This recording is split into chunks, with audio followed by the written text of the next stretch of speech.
So, to put it simply, I was a little shit as a kid.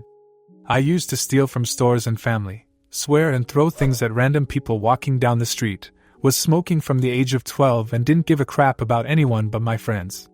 They were my real family, or so I thought, and the group of all 5 of us would cause trouble every single fudging day. My parents, though in my later years have told me they should have been more effective in their discipline, really weren't to blame. I was just a mixed-up kid. I used to think that doing all this stuff made me cool. I can't really describe how superior I felt when I made grown adults afraid of me, but it made me feel powerful, and power was something I craved when I was younger. I could go on and on about my sins, but the fact is, I was just fudged in the head. I've made amends where I can to who I could, but you're not here for self-flagellation, you're here for the revenge.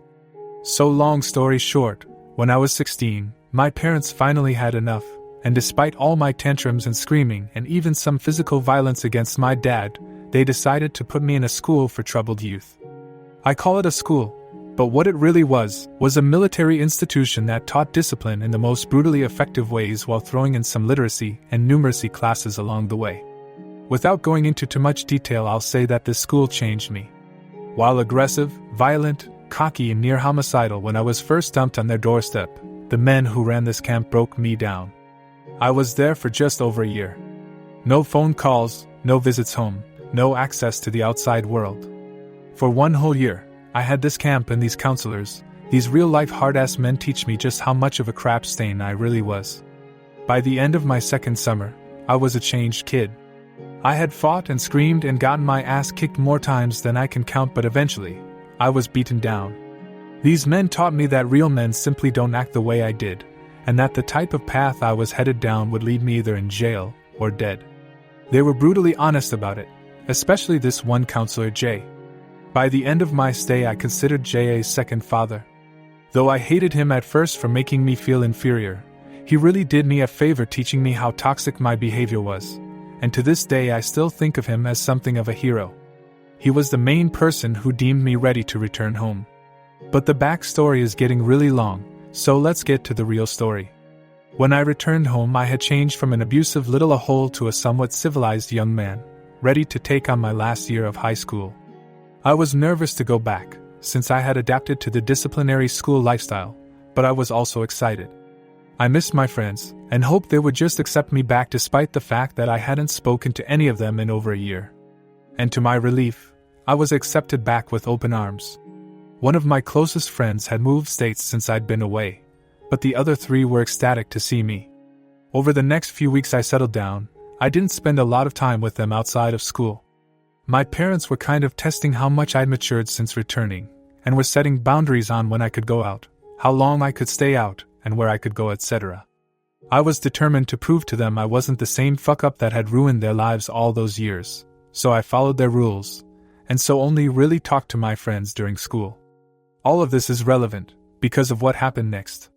I had joined the school football team all 3 friends were a part of, and one evening after practice, all my teammates were in the gym, sweaty and dirty but pleased with ourselves. I was laughing and chatting with my 3 best friends so much I didn't really notice that we were the last left in the gym. But that's when the conversation started turning bad. One of my friends, I'll call him F1, friend 1, for simplicity, started telling me about a college party they were all planning on going to, and how they'd been crashing college parties for a few months now, since it was easy access to girls and booze. I was hesitant about it because I didn't think my mom and dad would agree to let me go, but then F1 started talking about this girl he was planning on inviting. A girl who went to the same school as us, but not one I thought F1 had any real relationship with. I knew her, but I didn't know her. He started to tell both my other friends, and me, that he'd been trying to get her into bed for a while and she kept making excuses, so he planned on taking her to the party and finally smashing. When I asked him, in a joking way, what makes you so sure she won't reject you again? He looked me dead in the eye and said as casually as you please, the most chilling sentence I have ever heard in my entire life. I'm just gonna put special candy in her drink. It'll loosen her up, no problem. At first I just kind of awkwardly laughed, thinking it was some fudged up joke, but they weren't laughing with me. When I asked him if he was serious, he told me he was sick of her games and knew she was just stringing him along, and that the candies would just make things easier. I could not believe my fudging ears. I excused myself from the conversation pretty quickly and practically bolted home, most likely driving through several stop signs, but I really don't remember. I spent the whole night convincing myself my friends were just messing around. A few more days passed and the conversation in the locker room is all but forgotten, though they hadn't shut up about the party, and kept insisting that I just sneak out and join them. I got called a baby repeatedly for telling them I wasn't going because of my parents, but again, I just brushed it off. Then the crap finally hits the fan. During yet another after-school training session, we all end up the last in the lockers. And F1 does something I never would have expected in 1,000 fudging years. All three of them have been talking about the party this whole time, then F1 starts rummaging through his gym bag. He tells us all to look at this and tosses F2 a small bag of little pink candies. Immediately, I feel the blood drain from my face, and like a bomb's going off in my head, a voice in my mind is screaming, "Holy crap, this is really happening, this is serious, holy fudging shit." It's really hard to describe what I was feeling when F1 started going into detail about how he planned on inviting the girl to the party, slipping something into her drink and making use of one of the frat boys' bedrooms for a few hours. I was sick. Like literally could have hurled everything from my stomach all over the floor as I listened to all three of them talk about how awesome the party was going to be after just describing how they were planning to commit a serious crime on a girl. I couldn't take it, and again I ran off. I actually did end up puking later that night, going over and over in my head what the fudge I had just witnessed. I almost couldn't believe it. These three boys had been my friends for 15 years. I thought of them as my own family, thought I knew them better than anyone. But 1 year away and this? I'll tell you that I actually broke down crying that night. I'm not ashamed to admit it. What I am ashamed of is how long I took to actually get a grip and handle it. I knew I should have told someone, but in some fudged up way, my loyalties were still screwed. Don't crucify me for it. I know now what I should have done, but I was 17, and these were my best friends. I didn't want them to get into trouble, but at the same time, I knew I couldn't let this shit go down. So instead of reporting all I'd heard to an adult like a normal fudging person, I decided I'd sort it out all on my own. So I went to F1, and told him not to do what he had planned. Told him it was stupid and dangerous, and would ruin both his life and the life of the girl he was planning on doing it to. He didn't even blink. He got right in my face and told me that the school I got sent to had turned me into a pussy. That he hated how much I'd changed and had been trying to change me back with F2 and F3. Even told me how they'd been talking about me behind my back, and how they planned to give me a turn on the girl once F1 was done with her, just to show me what I was missing out on. Then he said something I'll never forget. He told me, word for word, "I'm doing that little female dog a favor. She's a fudging virgin. And after this party, your mom won't be the only one finally getting some." I punched him. We fought, and we both got sent home on suspension for fighting. I could not fudging believe it. I was seething. My best friend had said that to me. My best friend had told me he was going to assault an innocent girl at a party, and I was a baby for not wanting to join in. I was disgusted. Sickened to my core. And I was done with him. My parents were disappointed I had gotten suspended so shortly after coming home, but I just sat quietly while my mom cried and my dad screamed at me. I know now that I should have told him, but after what F1 said to me, I had this insane notion in my head that I was going to get him back all on my own. And now, to the revenge. After a weekend of being grounded, I went back to school, and the first thing I did was seek out F1. He was about as bashed up as I was, but he was sporting a nice black eye from where I'd hit him in the face. F2 and F3 were standing with him, and they all glared at me as I approached them. Then I did something that made me feel sick. I apologized to him. I told him I was sorry I hit him, and that he was right, I had changed, and I hated what that school had done to me, and I wanted to go back to being the old me again, and surprisingly, they all bought it. F1 and I even hugged it out, and I put the cherry on top when I told them I'd be coming to the party. Now for my dumbass teenage plan. First, I started recording them whenever we were alone together. I wanted to get everything they said about the party and the girl they were planning on victimizing on tape. I knew I needed some kind of proof, or it would just be my word against theirs. And after a few days, I had gotten more than enough. But I wasn't done. No, my stupid self had a plan and I was going to fulfill it to the fullest. So the next thing I did was track down the girl, take her aside, and tell her everything. She was pissed and scared, but I begged her not to go to the police or tell anyone. I know now that was stupid as well, but for some reason, she listened to me. I had a plan. A crazy, stupid plan to teach them all a lesson. So I told her to tell F1 that she was going to meet him at the party, but to just stay home, so she could stay safe. Later that day, F1 started bragging about how the girl had accepted his invitation and everything was going to plan. And I sat there, phone half out my pocket, recording the whole damn thing. So night of the party finally rolls around, and I sneak out, because, I was grounded. I think it's worth mentioning that I wasn't filled with vindication and self-righteousness throughout the whole night. I was second-guessing myself, I had doubts, but in some strange way, I felt betrayed. These 3 boys had been my brothers since before I could throw a punch, and I felt betrayed that they had gone down this road. What fudged me in the head even more was the possibility that I might have been just like them if my parents hadn't sent me away. It was a strange moment of realization to come to in the middle of a crowded frat house surrounded by drunk idiots. But you take what life throws at you. So the night goes on, and F1 is getting steadily more frustrated that the girl he invited hadn't shown up. I made sure to keep him in my sights for the whole night, not wanting him to decide that any old girl would do if he couldn't take the one he wanted. I kept an eye on all of them, watching as they drank and drank while I stayed as level-headed as possible with some water and a beer can. When midnight came, all 3 of them were plastered, and I knew that all the girls at the party would be safe by then.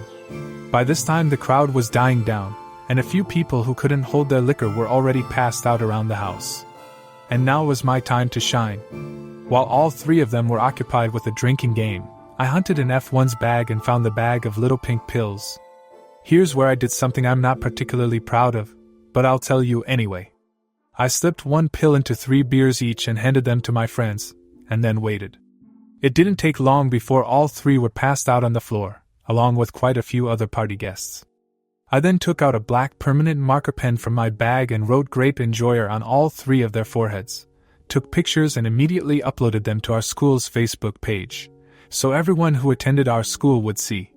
Admittedly, I didn't really think this part through, since I not only did this in full view of every other conscious person at the party, but also knew the photos wouldn't last long on the school's site before they would be taken down.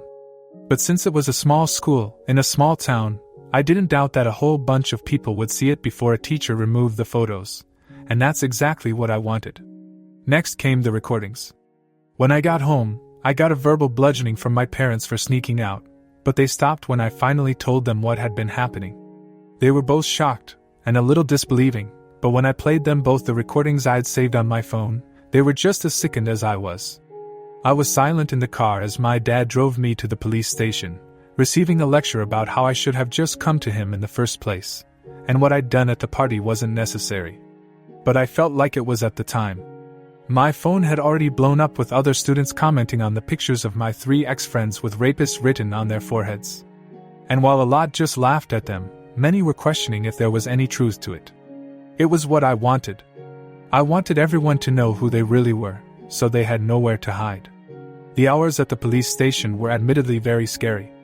I was still debating with myself whether or not I did the right thing, but my friends had chosen their own fate.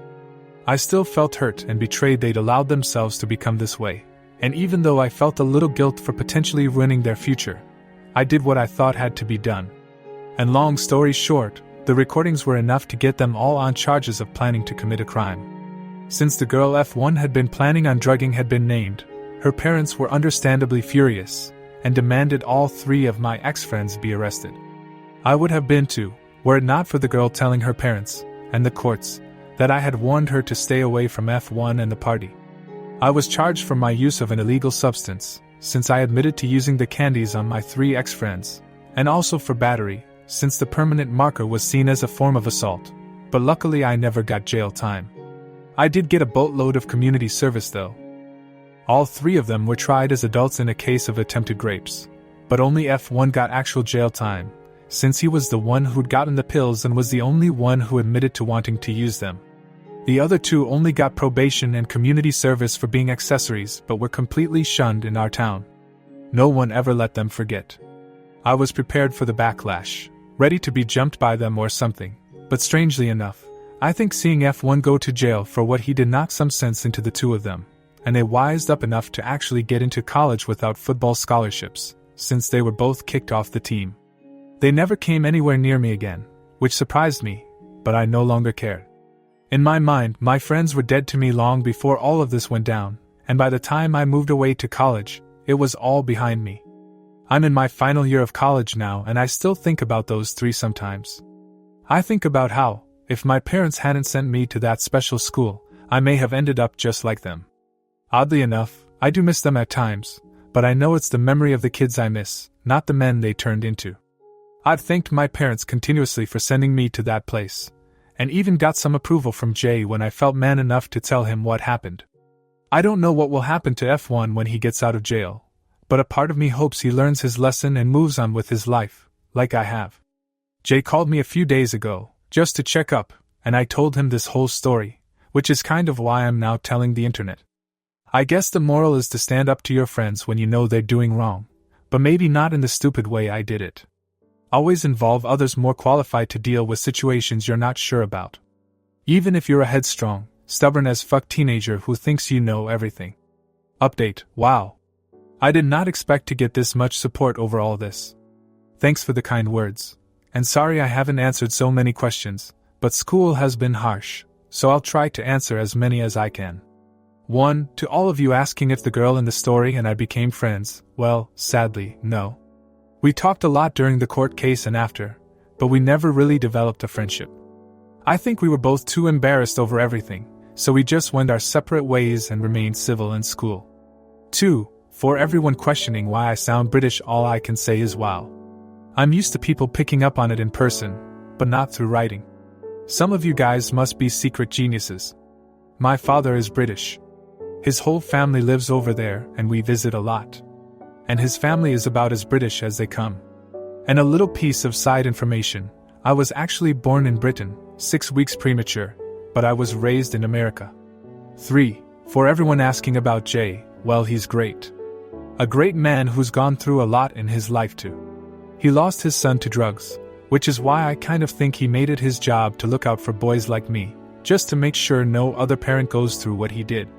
His reaction to what happened was to basically call me an idiot for all the crap I pulled, but he was proud I didn't forget everything I learned the moment I got home. He's also told me that he'd like for me to come and speak at the school next summer, just to tell some of the new boys coming in how bad things can get if you refuse to change the way you live. If I ever strike it rich, I'll be giving that school a massive donation. 4. For everyone asking where this happened, for the sake of everyone's privacy, including mine, I'm going to have to keep that a secret. All I can say is it was a small town, with a small population, which is probably why the whole thing wasn't plastered all over the news. But I'm paranoid. So that will just have to remain a mystery. 5. For everyone suggesting I track down my friend that moved before I got back home, well, I'm kind of on the fence about that.